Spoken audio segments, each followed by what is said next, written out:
भी सोकर उठा है। उसकी जिंदगी में न दोस्त हैं न ही कोई परिवार। उसका सारा वक्त शहर के एनिमल कंट्रोल सेंटर में गुजरता है, जहाँ वह कुत्तों की देखभाल करता है। जैसे ही वह सबको खाना खिलाकर खाली होता है, वह लेक्सी नाम की एक कुतिया के पिंजरे में चला जाता है और उससे लिपटकर थोड़ी सुकून तलाशता है। एक दिन घर लौटते वक्त सेठ बस में होली को देख लेता है। वह उससे बातचीत शुरू करता है, पर होली उसे पहचान ही नहीं पाती। सेठ उसे याद दिलाता है कि वे दोनों एक ही हाई स्कूल में पढ़ते थे, हालांकि कभी दोस्त नहीं रहे। सेठ, जो होली से 1 साल सीनियर था, उसे स्कूल के दिनों से जानता था, क्योंकि होली स्कूल की पॉपुलर लड़कियों में गिनी जाती थी। सेठ देखता है कि होली अपनी डायरी में कुछ लिख रही है। वह कहता है कि शायद होली राइटर है, लेकिन होली उसे बताती है कि वह असल में वेट्रेस का काम करती है और लिखना उसका बस एक शौक है। बातचीत थोड़ी अजीब हो जाती है, खासकर सेठ के एक बेहुदा मजाक के बाद। जल्दी ही होली को अपनी स्टॉप पर उतरना होता है। सेठ उसे डेट पर जाने के लिए पूछने की कोशिश करता है, लेकिन उसकी आवाज होली तक पहुंचती ही नहीं। उसी रात सेठ होली को सोशल मीडिया पर खोजने लगता है। उसे खुशी होती है जब उसे पता चलता है कि होली के पास एक पालतू कुत्ता है। अगले ही दिन वह अपने साथी नेट से पूछता है कि किसी लड़की को कैसे इम्प्रेस किया जाए। नेट उसे सलाह देता है कि उसे कॉन्फिडेंट रहना चाहिए और उसे हंसाने की कोशिश करनी चाहिए। लेकिन सेठ का मूड तब टूट जाता है जब उसे पता चलता है कि लेक्सी को जल्द ही मार देना होगा। वह उसे पिंजरे से निकालकर टेबल पर लेटा देता है और उसे प्यार से सहलाते हुए बात करता रहता है। डॉक्टर उसे सुझाव देता है कि अगर सेठ चाहे तो लेक्सी को गोद लेकर उसकी जान बचा सकता है, लेकिन सेठ कहता है कि उसका फ्लैट पालतू जानवरों की इजाजत नहीं देता और वह बेहतर घर अफोर्ड नहीं कर सकता। लेक्सी को इंजेक्शन देकर सुला दिया जाता है और सेठ को उसका शव क्रेमेटरी में ले जाना पड़ता है। जब वह लेक्सी का नाम उसके पिंजरे से हटाने लगता है, उसे एनिमल सेंटर के प्रतिबंधित हिस्से से कोई आवाज आती है। वह दरवाजा खोलकर अंदर झांकता है, पर कुछ खास नजर नहीं आता। उस रात सेठ फिर सोशल मीडिया पर होली की प्रोफाइल्स खंगालता है और उसकी जिंदगी से जुड़ी छोटी छोटी बातें नोट करने लगता है। वह उसकी हर तस्वीर को बारीकी से देखता है और इसी तरह उसे पता चल जाता है कि होली किस रेस्टोरेंट में काम करती है। अगले दिन वह उसी डाइनर में पहुंच जाता है। उसे फिर से अपना परिचय देना पड़ता है, क्योंकि होली उसे पहचान नहीं पाती। वह उसकी तारीफ करता है, लेकिन होली एकदम प्रोफेशनल रहती है और बातों में कोई दिलचस्पी नहीं दिखाती। सेठ उसे दोबारा डेट पर जाने के लिए पूछता है, पर होली कहती है कि उसका बॉयफ्रेंड है। सेठ तुरंत बोलता है कि उसे पता है कि उसका कोई बॉयफ्रेंड नहीं है,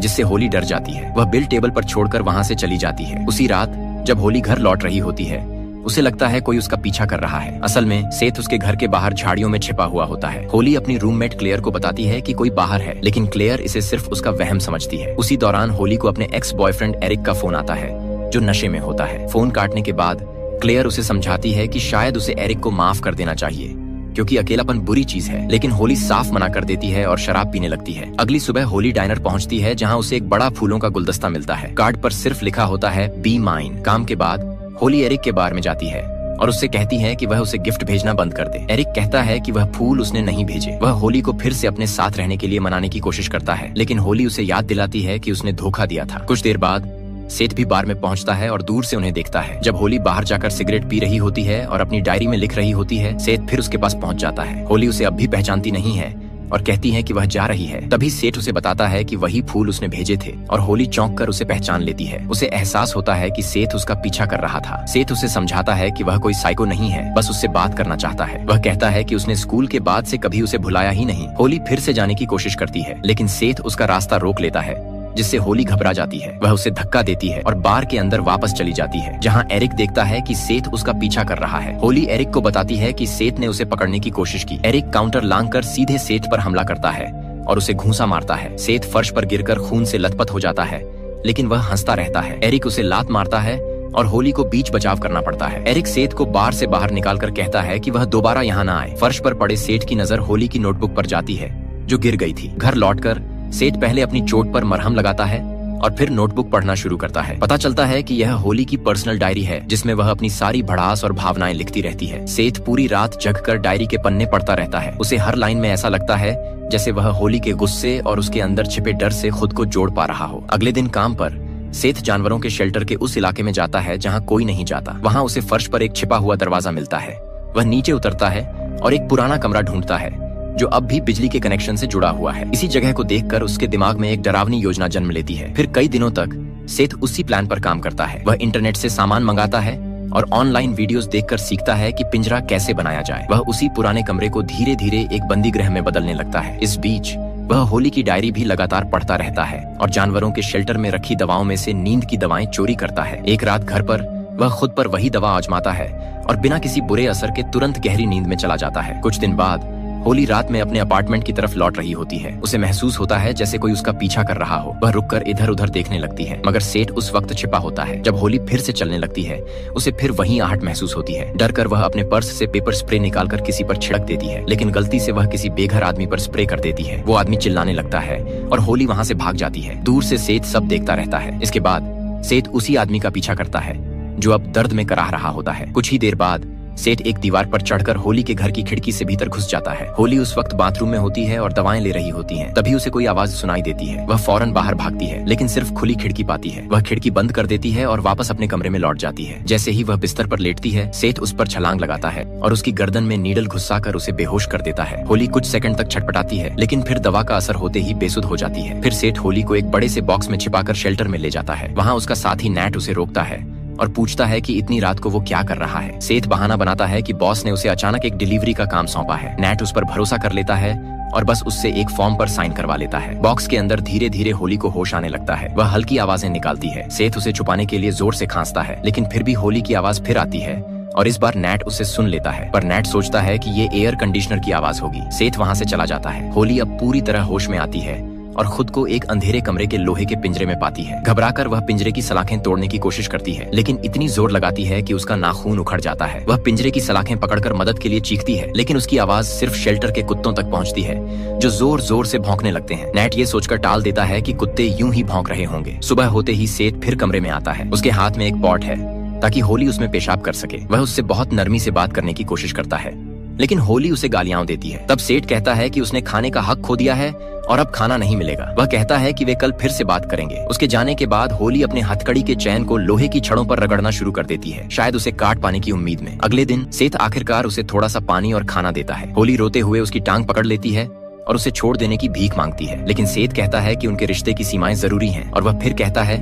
कि वे कल फिर से कोशिश करेंगे। उसी रात होली को मतिभ्रम होता है। उसे लगता है कि क्लेयर उसके साथ उसी कमरे में है और सेठ की हर बुरी हरकत उसके सामने दोहरा रही है। होली उसे चुप रहने को कहती है और चिल्ला पड़ती है। फिर उसे पेशाब करने के लिए मजबूर होकर उसी बर्तन का इस्तेमाल करना पड़ता है। वह चौंक जाती है जब एक चूहा उसके पिंजरे में आ जाता है। होली डरकर चूहे पर वार करती है, तब तक मारती रहती है जब तक वो मर नहीं जाता। अगले दिन सेठ कमरे में आता है और उसे उस चूहे के खून के धब्बे साफ करने पड़ते हैं। होली उससे पूछती है कि क्या वह उसका यौन शोषण करेगा। सेठ कहता है नहीं, लेकिन जब होली पूछती है क्या तुम मुझे मार दोगे, सेठ जवाब देता है उम्मीद है नहीं। सेठ कहता है कि अगर वह उसे बदलने और बचाने में नाकाम हुआ तो उसके पास कोई चारा नहीं रहेगा। होली को लगता है कि यह किसी धार्मिक पंथ जैसा है, लेकिन सेठ कहता है कि वह यह सब खुद के लिए नहीं बल्कि होली के लिए कर रहा है, क्योंकि वह उसे खास मानता है। वह बताता है कि उसे अकेलापन और खो जाने का एहसास था जब तक कि वह होली से नहीं मिला। उसे लगा कि होली ही एकमात्र इंसान थी जिसने उसे सच में देखा, मगर फिर उसे एहसास हुआ कि होली असल में वैसी नहीं है जैसी दुनिया को दिखाती है और सब कुछ एक झूठ है। वह पूछता है कि असली होली कौन है, ताकि उसे पता चल सके कि क्या उसे बचाया जा सकता है। अगर नहीं तो होली कभी इस कमरे से बाहर नहीं जाएगी। होली बस उसे गालियां देती है। सेठ कमरे से बाहर जाता है और वहीं नैट उसे रोकता है। नैट उसे चेतावनी देता है कि उसे उस हिस्से में नहीं आना चाहिए। नैट उसे सफाई का काम पकड़ा देता है और खुद उस दरवाजे की जांच करने चला जाता है, लेकिन दरवाजा बंद मिलता है। उस रात होली फिर क्लेयर को देखती है और क्लेयर पूछती है कि वह अब क्या करने वाली है। होली जवाब देती है इंतजार करूंगी। अगले दिन सेठ होली के पास आता है और उसे दिखाता है कि उसके पास उसकी डायरी है। वह कहता है कि उसे होली पर दया आती है, खासकर क्योंकि वह अपने नोट्स में बेहद निराशा और प्रेम की चाहत के बारे में लिखती है। लेकिन होली कहती है कि एक पागल पीछा करने वाला कभी भी प्यार के मतलब को नहीं समझ सकता। फिर सेठ पूछता है कि क्या क्लेयर उस कमरे में है। वह बताता है कि उसने होली को क्लेयर से बात करते और 2 अलग अलग आवाजें निकालते सुना है। होली कहती है कि क्लेयर वहाँ नहीं है, लेकिन फिर भी वह क्लेयर को सेठ के पीछे खड़ा देख सकती है। वह कहती है कि उसे पता है कि क्लेयर असल में वहाँ नहीं, लेकिन सेठ केवल इस कमरे की बात नहीं कर रहा है। होली की डायरी पढ़ते पढ़ते सेठ को धीरे धीरे पता चलता है कि होली को घर पर भी अक्सर क्लेयर का मतिभ्रम होता था। डायरी में छुपे पन्नों से सच्चाई धीरे धीरे उजागर होती है। क्लेयर कोई कल्पना नहीं थी, असल में वो होली के साथ ही रहती थी। जब होली की सगाई एरिक नाम के लड़के से होने वाली थी, क्लेयर और एरिक के बीच चुपचाप रिश्ता शुरू हो गया। होली को इस अफेयर का पता तब चला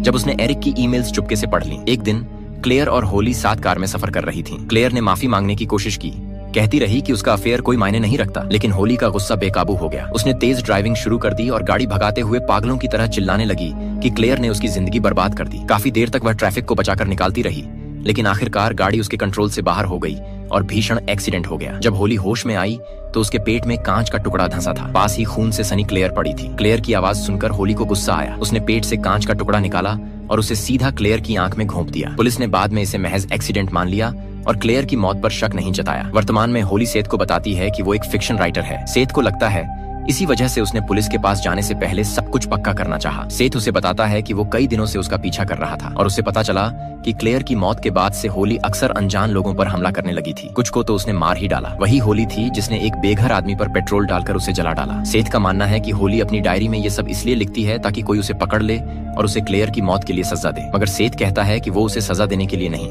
बल्कि बचाने के लिए वहाँ है। होली स्वीकार करती है कि कहीं न कहीं वो चाहती है कि कोई उसे रोक ले, इससे पहले कि वो और लोगों को नुकसान पहुंचा दे। क्लेयर का मतिभ्रम ताली बजाकर होली की परफॉर्मेंस की तारीफ करता है और होली मान लेती है कि वो झूठ बोल रही थी, बस सेठ को यह यकीन दिलाने के लिए कि उसके पास उसे बचाने का कोई रास्ता है। कुछ समय बाद जब सेठ फिर पिंजरे में कैद होली से मिलने आता है तो वह उसे पानी और एक गीला कपड़ा लाता है ताकि वह अपना चेहरा साफ कर सके, मगर सेठ उसकी त्वचा पर नजरें टिकाए बिना नहीं रह पाता। वे होली द्वारा की गई हत्याओं के बारे में बात करते हैं। होली कहती है कि उसे लोगों को मारने में मजा आता है, मगर सेठ को यकीन नहीं होता। वह सोचता है कि यह सब गिल्ट और ट्रॉमा का असर है। फिर होली एक किस्सा सुनाती है कैसे शार्क एक्वेरियम के कांच पर सिर मार मार कर खुद को जख्मी कर लेती है। वह उसकी नकल भी करने लगती है, सिर दीवार पर मारती है। सेठ उसे रोकने की कोशिश करता है लेकिन होली उसे छेड़ती रहती है, कहती है कि अगर उसने खुद को मार लिया तो सबको लगेगा कि सेठ ने ही उसे मार डाला। यह सुनकर सेठ डर जाता है और वहाँ से चला जाता है। इसी बीच सेठ की बॉस उसे ऑफिस बुलाकर डांटती है कि वो अपना काम ठीक से नहीं कर रहा। वह कहती है कि अभी उसे निकाल नहीं रही, मगर उसके रिकॉर्ड में अनुशासनात्मक चेतावनी दर्ज कर रही है। अगली गलती पर उसे नौकरी से निकाल दिया जाएगा। अगली बार सेठ फिर होली के पास आता है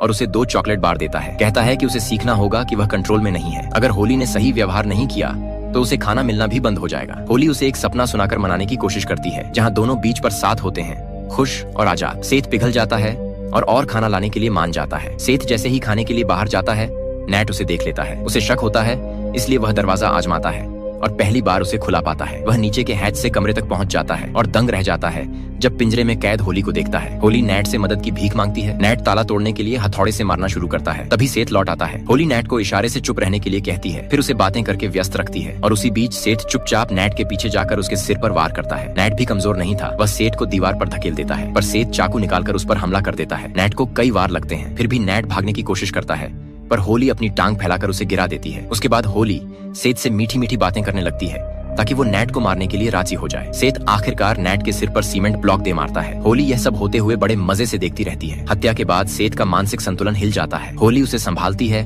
और उसे बॉडी ठिकाने लगाने के लिए प्लान बताती है। सेठ डॉक्टर के औजारों का इस्तेमाल करके नैट के सारे दांत, फिंगरप्रिंट और नाखून हटा देता है ताकि पहचान न हो सके। फिर वह बॉडी को टुकड़े टुकड़े कर कुत्तों को खिला देता है। जो बचता है उसे वह क्रीमेरी में जला आता है। फिर शॉवर लेने के बाद सेठ अपनी बॉस को फोन करता है और बहाना बनाता है कि नैट किसी काम के लिए बाहर गया और लौटा नहीं। कुछ समय बाद सेठ नैट के दांत नदी में फेंक देता है। जब वह शेल्टर वापस आता है, वह खून साफ करने में लग जाता है, जबकि होली लगातार कुछ न कुछ बड़बड़ाती रहती है। वह कहती है कि उसे सेठ में एक अंधेरा हिस्सा दिखता है जो उसे उसकी ओर खींचता है। वह उसका हाथ पकड़कर अपने चेहरे पर रगड़ती है और जबरदस्ती अपने शरीर पर लगाने की कोशिश करती है, मगर सेठ घबराकर हाथ पीछे खींच लेता है। फिर सेठ ऑफिस एरिया में वापस आता है। वहाँ वह एक डिटेक्टिव को नैट की चीजों की तलाशी लेते हुए देखता है। डिटेक्टिव सेठ से पूछता है कि उसने नैट को आखिरी बार कब देखा था। सेठ जवाब देने की कोशिश करता है, लेकिन उसकी कहानी में कई गड़बड़ियां होती हैं। डिटेक्टिव को शक होता है कि सेठ पहले ही नैट के बारे में अतीत काल में क्यों बात कर रहा है, जैसे कि नैट मर चुका हो। अगले दिन सेठ को शेल्टर में हर कदम पर सावधानी रखनी पड़ रही है क्योंकि पुलिस अब भी जांच कर रही है। वह होली के लिए खाना लाता है, लेकिन होली अब जैसे जड़ हो गई है, न हिलती है न बोलती है। कुछ दिन लगातार होली के मना करने और मनाने के खेल चलते रहते हैं। आखिरकार कई दिनों की बहस और इमोशनल बातचीत के बाद सेठ किसी तरह होली को फिर से बात करने पर राजी कर लेता है। इस बार होली उससे सबूत मांगती है। कहती है अगर सेठ उससे सच में प्यार करता है तो उसे अपनी एक उंगली देनी होगी। पहले तो सेठ घबरा जाता है और साफ मना कर देता है, मगर होली चालाकी से एक और लंबा इमोशनल भाषण देने लगती है। वह कहती है कि बचपन से ही वह खुद को दूसरों से अलग और दुनिया से कटी हुई महसूस करती रही है, जैसे कोई उसे समझ ही नहीं पाया। सिर्फ सेठ ही उसकी फीलिंग्स समझ सका। ये सब सुनकर सेठ असहज महसूस करता है और कमरे से निकलकर बाथरूम में चला जाता है। वहाँ वह अकेले घबरा कर बैठा रहता है, बार बार खुद से सवाल करता है कि वह क्या करने जा रहा है। काफी देर तक सोचने और हिम्मत जुटाने के बाद सेठ वापस पिंजरे के पास लौटता है। होली उससे वादा करती है कि अगर वह उसकी बात मानेगा तो वह भविष्य में अच्छा व्यवहार करेगी। सेठ भारी मन से पिंजरे के पास बैठ जाता है। हिचकिचाते हुए वह वही भयानक काम करता है जैसा होली ने कहा था। उसे तेज दर्द महसूस होता है, लेकिन वह कुछ कह नहीं पाता। होली ऐसे दिखाती है जैसे वह प्यार से उसकी कटी हुई उंगली पकड़ने जा रही है, मगर अचानक वह चुपके से चाकू पकड़ लेती है। उसकी आंखों में पागलपन झलकता है। वह चिल्लाती है कि अगर सेठ ने उसे आजाद नहीं किया तो वह खुद अपनी जान ले लेगी। सेठ जल्दी जल्दी पिंजरा खोलता है। होली डगमगाती टांगों से बाहर निकलती है। एक पल को लगता है जैसे वो सेठ को गले लगाने वाली है। वह कहती है कि वह उससे प्यार करती है और उसे चूम लेती है, लेकिन उसी सेकंड होली अचानक चाकू से सेठ की गर्दन पर वार कर देती है। क्लेयर का मतिभ्रम, जो हमेशा की तरह होली के आसपास ही मंडरा रहा है, धीरे धीरे खुली दरवाजे की तरफ इशारा करता है, जैसे कह रहा हो कि अब होली को बाहर निकलने का रास्ता मिल चुका है। कहानी आगे कुछ समय बाद प्रकट होती है। अब होली फिर से एरिक के साथ डेट पर दिखती है। उसे अपनी डायरी के कंटेंट को एक फिक्शन नॉवेल के रूप में पब्लिश कराने का बड़ा कॉन्ट्रैक्ट भी मिल गया है। एक दिन एरिक का फोन बजता है और होली उसकी स्क्रीन पर नजर डालती है। वहाँ वो देखती है कि एरिक फिर किसी और औरत से बात कर रहा है। हैरानी की बात यह है कि इस बार होली का चेहरा बिल्कुल शांत रहता है। वह बिना एक भी शब्द कहे फोन वापस एरिक को पकड़ा देती है। इसके बाद होली एक सुनसान गोदाम में पहुंचती है। वहाँ एक अंधेरे कोने में उसने सेठ को एक बड़े पिंजरे में कैद कर रखा है। धीरे धीरे पता चलता है कि होली जब भी किसी को मारने की खतरनाक चाहत महसूस करती है तो वह बाहर जाकर किसी को नुकसान पहुंचाने के बजाय सेठ पर अपनी हिंसा निकाल देती है। एक तरह से देखा जाए तो सेठ ने ही उसे लोगों को मारने से रोक लिया, यानी तकनीकी रूप से उसने सच में उसे